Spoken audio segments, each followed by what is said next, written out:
clásica, uno de los parámetros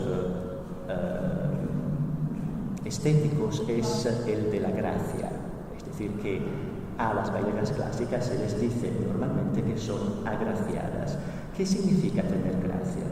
Pues tener gracia significa que, al fin y al cabo, tu aparición no tiene historia, no dependes de las causas que te permiten existir como efecto. Parece muy complicado, pero es muy sencillo. La bailarina es perfecta cuando tenemos la sensación de que ha nacido en puntas y en quinta posición, cuando tenemos la sensación de que no le está costando ningún esfuerzo hacer lo que hace, cuando tenemos la sensación de que ha aparecido ahí clara como un hecho, exactamente como una gracia recibida de Dios, algo que ha caído desde arriba y que de alguna manera no merecíamos, ¿vale?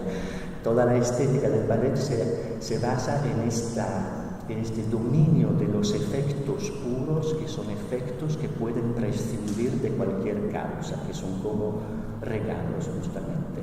Y si pensamos en la idea de gracia que está detrás de esta aparición de la bailarina como pura imagen, tal vez merecería la pena gastar 2 palabras sobre las famosas gracias de la antigüedad.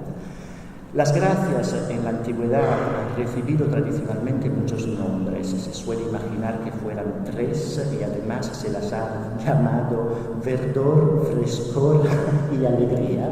Y eran, digamos, las 3 ninfas o diosas que tradicionalmente acompañaban a Venus, la diosa del amor.